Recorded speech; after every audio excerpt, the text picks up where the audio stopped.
But in our culture, like many cultures, names have significant meanings. It's not just arbitrary. It's like parents really sit down to think about it. Hello, hello, and welcome back to the Be Well Sis podcast. I am your host, Dr. Cassandra Dunbar. How has life been treating you? But more importantly, how have you been treating yourself? I have been, you know what I mean? I hope you guys are doing much better than I am over here. I am hanging on by a thread. But what will be really, really helpful? I'm a person who I realize I like to work. Like there are certain things I just like to do, like they're work, but they bring me joy. So one of the projects that I am launching over the summertime and that I've kind of launched, but I'm going to go full force in the coming weeks is my newsletter. So I have a Substack. It is Be Well Sis, the Substack. So I want you guys to go ahead and follow along. It's pretty much like a behind the scenes of what I have going on here at the podcast. So either it's going to be like deep dives of things that we touch on the podcast, or it'll be like real life shit, like what's really going on behind the scenes. So it's like a more intimate community. Essentially, it's like a group chat because you'll be able to also like respond to things and have like it's like a little space behind the scenes. You know what I mean? So I'm inviting you guys to join. I am going on a joy journey this summer. I'm calling it the Summer of Joy, where I'm going to be really intentional about cultivating and curating my own joy because we've talked about this a lot on the podcast. Like joy is just not going to come to you. You have to be intentional about it, especially if you have brain chemistries like mine, right? So today's episode is really right on theme with joy because I spoke to two wonderful, beautiful sisters, real life sisters who are also co-authors of a book called Peace and Ndidi Love Their Names. Okay, so today the authors are named Peace and Ndidi Amadi. Again, they are real life sisters and co-authors of the children's book, Chichi and Didi Love Their Names. And together we talks about the power in a name and how our names carry our history, our culture, and meaning, especially in a world that teaches us to shrink ourselves from very, very early on. So this conversation is a love letter to representation, to standing up for yourself, and to finding joy in the unexpected. So whether you're reclaiming your name, rediscovering your roots, or raising little ones with big stories, this one is for you. Thank you so much for joining. I am so glad you're here. Now let's hop into the conversation. Be well, sis. So I am super, super excited to have two sisters who are co-authors of this beautiful book called Chichi and Didi Love Their Names. So I have Peace and Ndidi Amadi with us today. First, the way I like to start off is by asking you guys how you're doing PMS. So physically, mentally, and spiritually. I like that. So let's take it away, Peace. How are you feeling today? Physically, not gonna lie, a tiny bit exhausted. So I'm a psychology professor, and it is finals week. Well, finals week just ended, grading week. So I'm getting that coming back to life. Hopefully this week. Mentally, I'm feeling very strong, and spiritually, I'm feeling aligned. So thank you for those questions because though I'm tired, mentally and spiritually, I'm doing well. I love that. I actually was just telling your sister that I'm tired too. I'm also a professor. This week takes me out every semester. I'm just like, people, like y'all weren't here for the semester and now you're in my inbox, like Too asking much questions and you want office hours. Like, friend, I had office hours all semester, but it's okay. When they ask about extra credit, I'm like, what happened to all the credit from week? You would have done regular credit. That part. Yes. You can't not do the assignments and miss tests too. People miss exams, which I could never. And then ask for extra credit. I'm like, the audacity is high. And I love that for you. I really do. What about you, Ndidi? How are you feeling? PMS, so physically, mentally, spiritually. Sure. For me, physically, I want to say antsy because I work out a lot. So I always have to move my body. So I just need to move today and I haven't done it yet. Mentally, I would say clear. I'm not a professor, but I do work at a law school and the semester is closing up. So I feel like more freedom and more clarity. And then spiritually, I would say Inquisitive. Mm. Ooh, I like that. Aligned and Mhm. inquisitive. I love that so much. Yes, yes. So I would love to just hop into the book. What inspired this journey of creating such a beautiful book and such a timely book Mm. too? Um, Chichi and Didi love their names. So what Mhm. inspired it? I think it's a timely book as well. What inspired it is that me and my sister, we were together at the time we were in DC, and we saw a children's book that spoke about, loving yourself, loving your hair. And we kind of had an aha moment together, whereas like, wait a second, we can do this too. Mhm. We have a story to tell. One, two, as Nigerians, as daughters of immigrants, we never saw books like what we wanted to write growing up. And we honestly, in 2025, we still haven't seen it. So for us to fill this void, we kind of had the moment together. It's like, wait, we have a story to tell.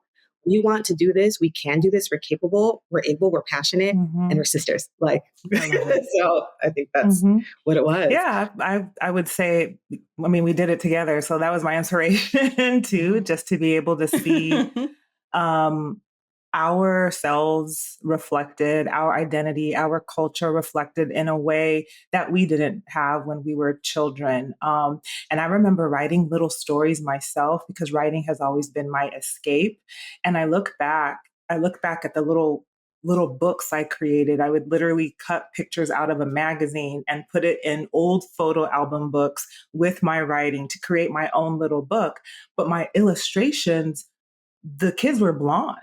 And so I realized that Mm. wasn't me necessarily saying I want to be a white kid, but that was what I had to draw from. Like when I was looking at old magazines, old books, nobody looked like me. And there's been an explosion since then, but we wanted to take it to another level now with this growing immigrant population. You know, you're a first generation Haitian, we're first generation Nigerian, and just adding to the pot of diversity. When we say Black, all of what that means, we were inspired to be a part of that growth. So, Yeah. Oh, I love that so much.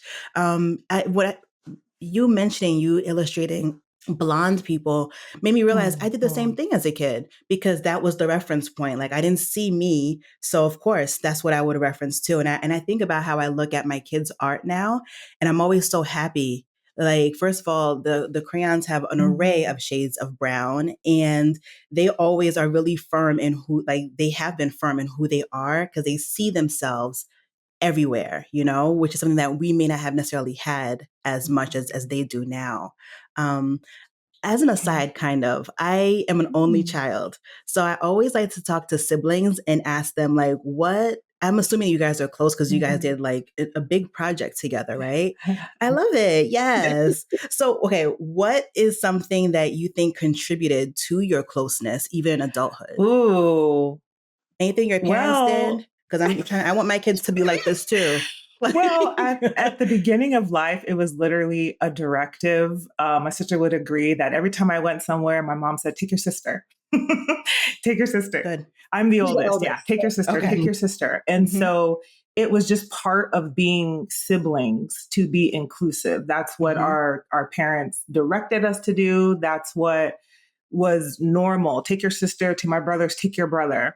And while I Mhm. think that created sort of like a scaffolding for that, I think we genuinely just had complementary personalities. You know, we've always just kind of worked together. We've always enjoyed each other's company. And that may be something that's, easier for one set of siblings because of their age, because of their personality, because of their temperament or another. So I think some of that is a little bit of I don't know. I guess I would feel lucky that I'm able to get Yeah. along with my sister. That she was my first best friend, and and still, but it did kind of teach me as an oldest as an oldest to intentionally be inclusive of the people around me and the closest people to me and um that came straight from my parents. So I thank them for that, and then I'm also thankful it happened to work out because we enjoy each other. Oh, I love that so much. I love Yeah, that. I would add that we naturally respect each other. I Mhm. find my sister to be brilliant, Mm. creative, strategic. She's fascinating.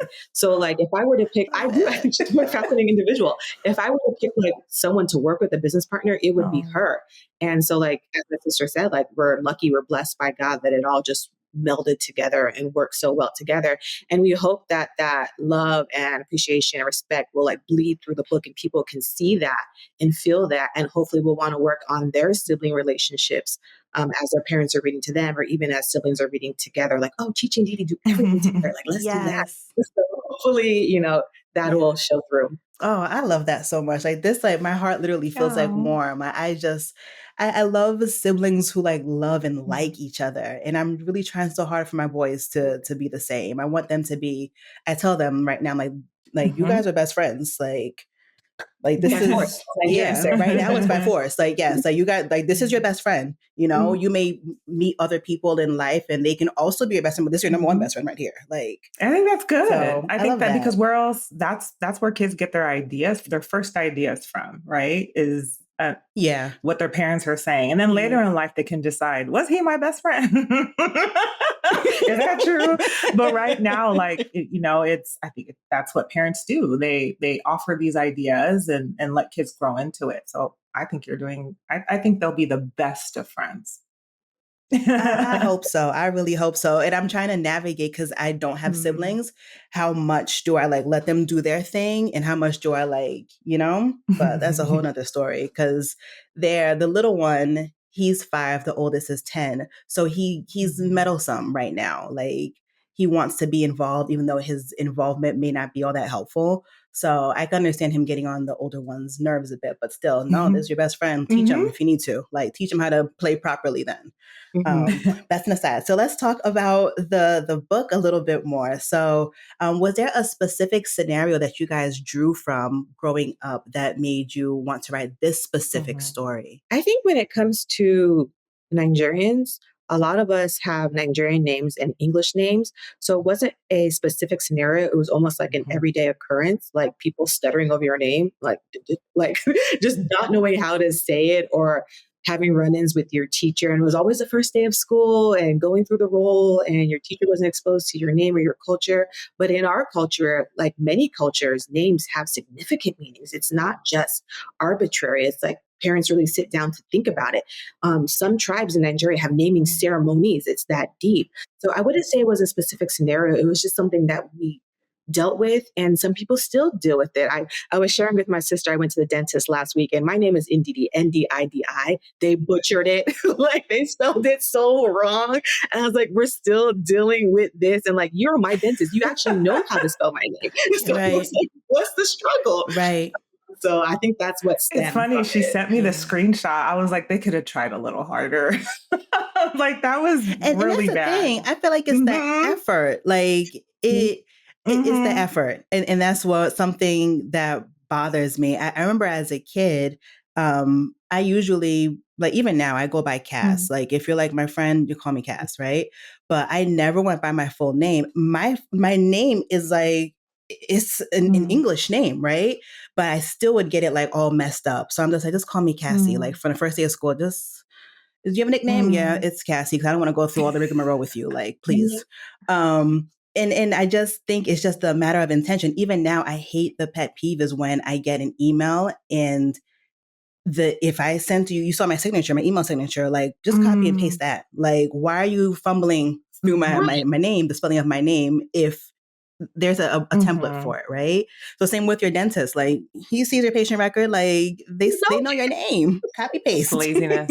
or sit people and take the freak out time. when they see Mhm. something different. Truly, So it's like, truly, truly. Question about what is your tribal background? We're Are Igbo. So we're you Nigerian, particularly we're Igbo? Igbo. Yeah. And I love that you asked that Igbo? Okay, question because see. it gives us a chance to say, you know, Nigeria as a country is diverse. So I know there's a lot of Mm-hmm.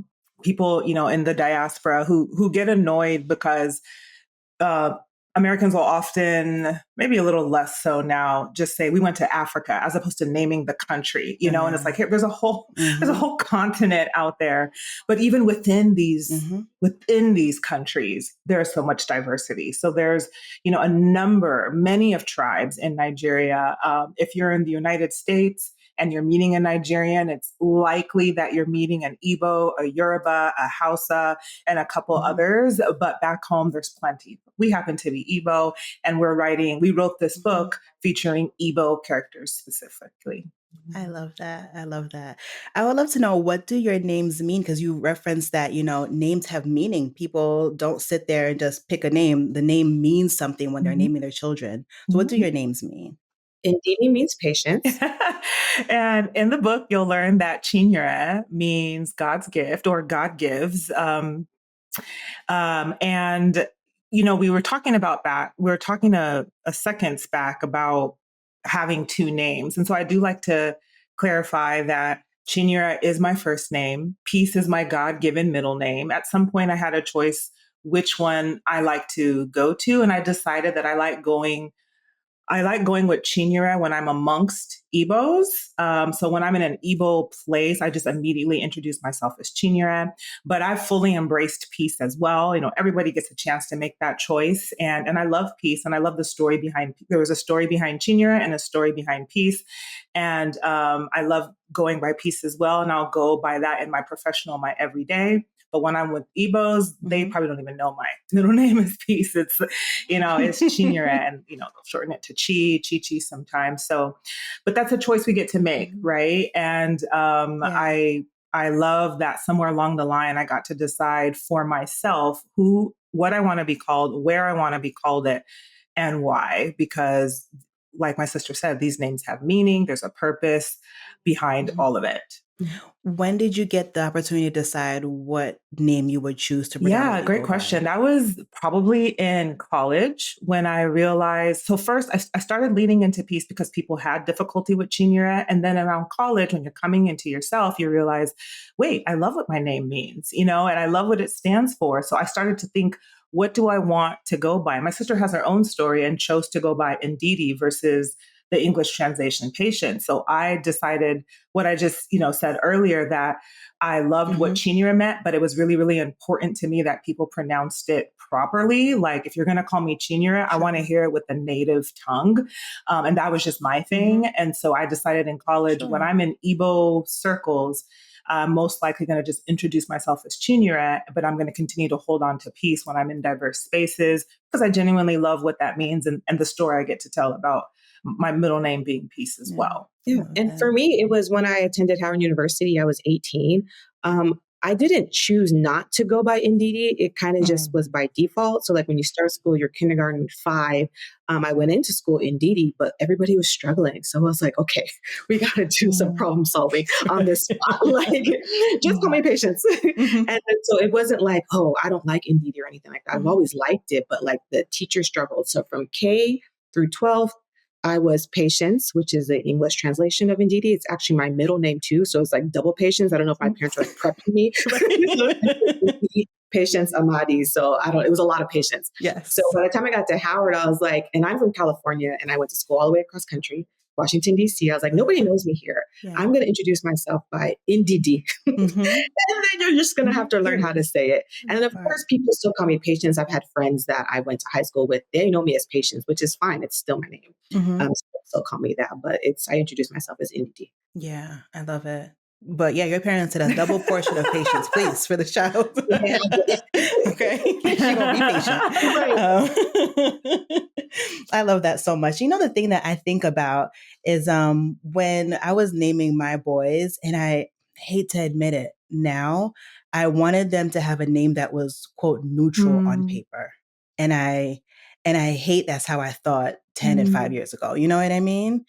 Because there's power in names, and I think our names, like our identity is so important. I think our names usually do precede us. And yes, I want you to know exactly who you're getting before you even see me, I feel you on that though, because like I've had people tell me to change my name, not recently on resumes. But times are changing and cultures are changing where people are being more receptive to things that are not English. So I hear you when you say that, like, you were thinking about what's a name that's more neutral, because that's not out of the ordinary. Years ago, people were like, no, just go by this, Yeah. or don't use a cultural name and just do that, do that. People have told me to my face, change it. You'll get more responses. So like, I'm glad that times are changing, because I hate that we would have to Yeah. water ourselves down to fit into whatever people think is going to be deemed as culturally acceptable or Right. going to make them more successful. Because who told you? Right. Like, Right.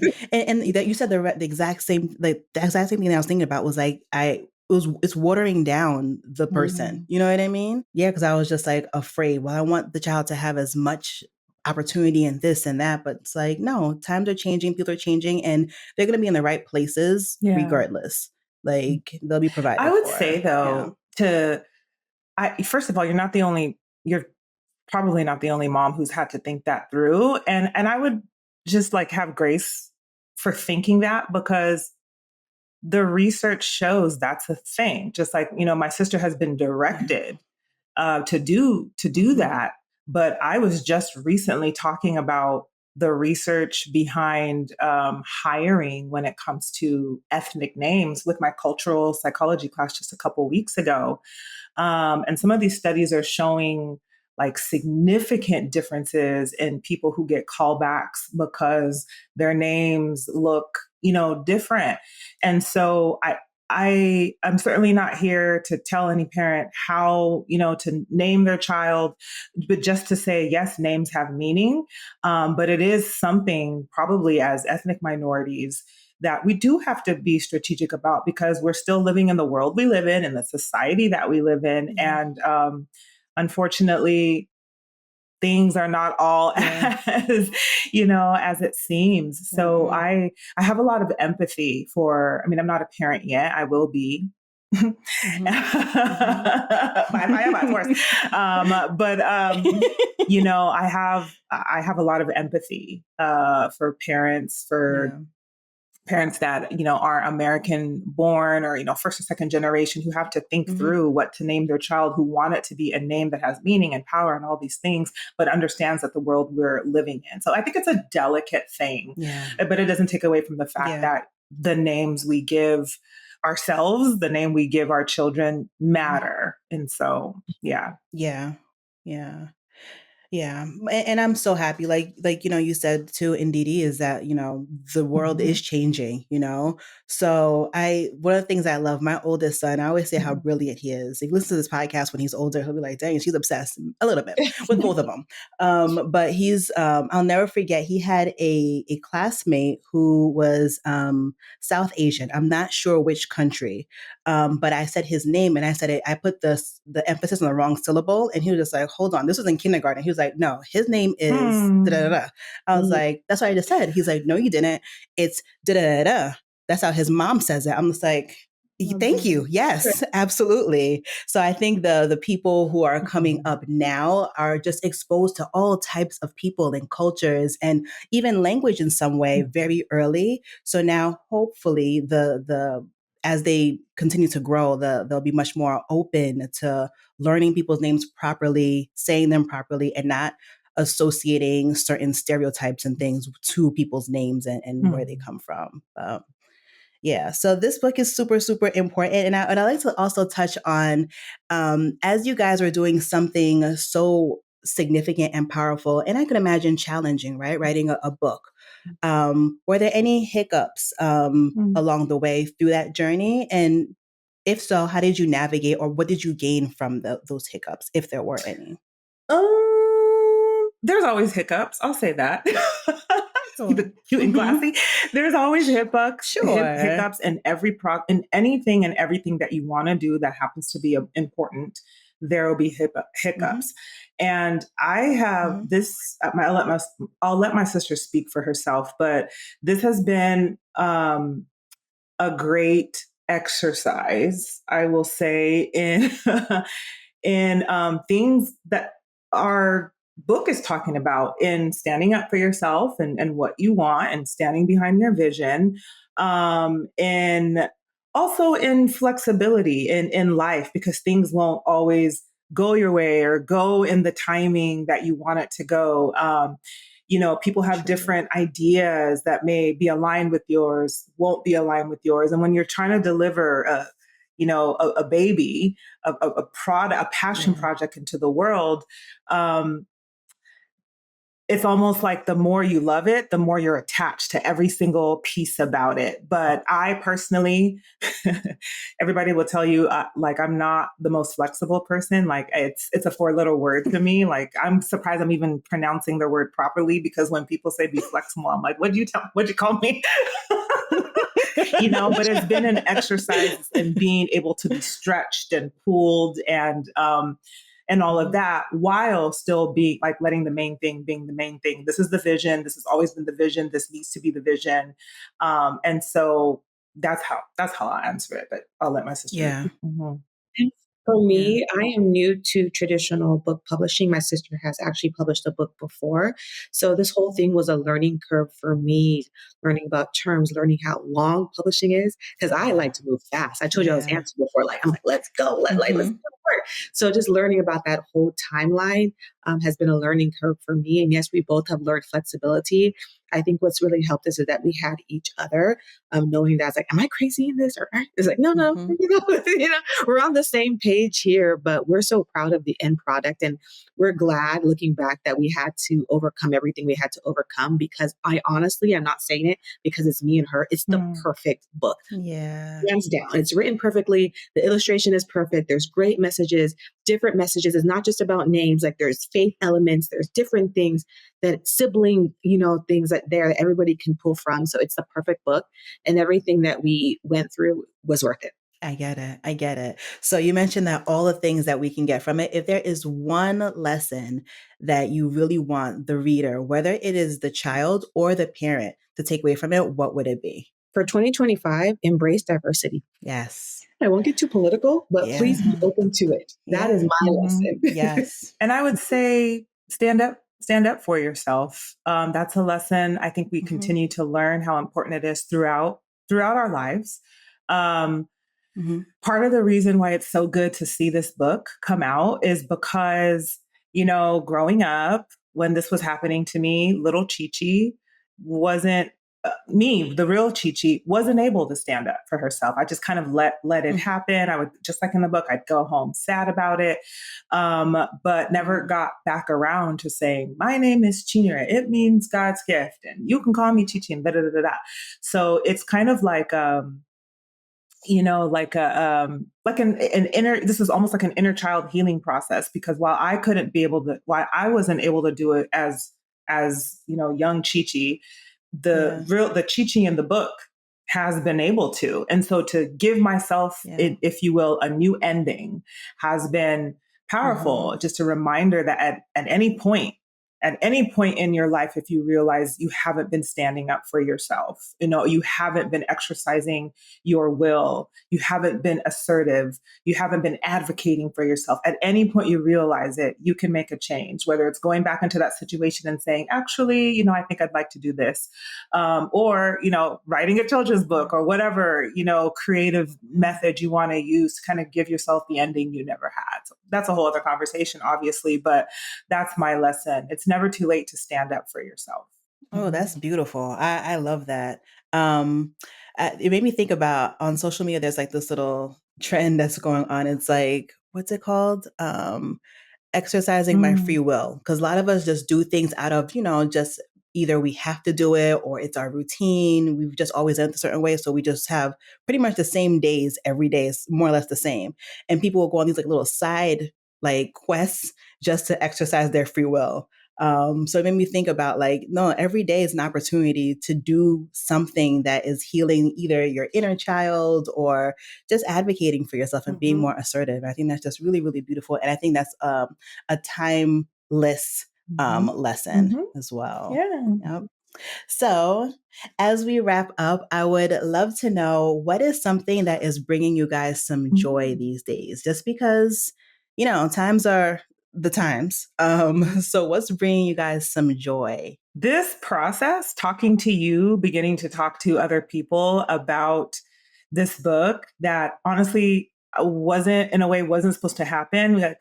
in, maybe in a episode follow-up down the line when we could talk about how it has been, we didn't see this coming. We didn't see any of this coming. And so, being women of faith, just kind of being able to reflect on how you just never know where life is going to go. You never know the surprises that are around the corner for you. You can spend your whole life pursuing one thing and thinking that's going to be the thing that's going to take off. And then all of a sudden something else, literally drops in your lap and becomes not only the most enjoyable thing, but almost the easiest thing you've ever done. And, to me, the joy of knowing that life continues to unfold and there's always surprises and you never know when you're going to kind of get a huge gift from God, is that reflection is what's bringing me a lot of joy these days. That gave me chills because I feel like God told you to say that, because I've been getting the same message from different people, but I need to listen. Thank you. Thank you.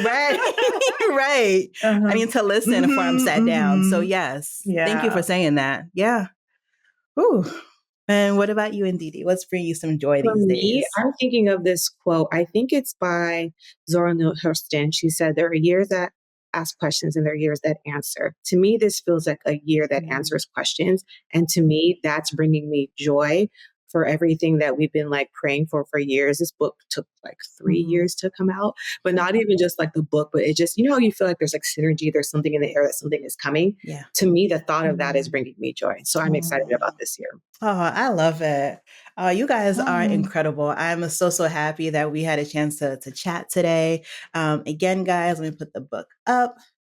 Okay, it's Chi and Didi. Love their names. So please get yourself a copy for the kids in your lives, for yourself, for yes.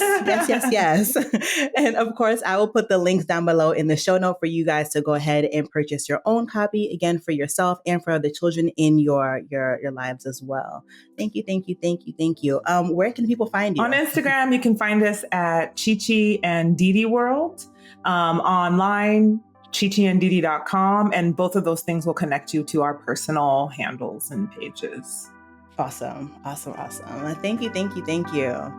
Thank you for listening to this episode of Be Well Sis. If you'd like to get in touch with us, there's a link in the show notes. Be Well Sis is hosted by me, Dr. Cassandra Dunbar, and produced by Edit Audio. Don't forget to hit follow so you never miss an episode. Until next time, be well, sis.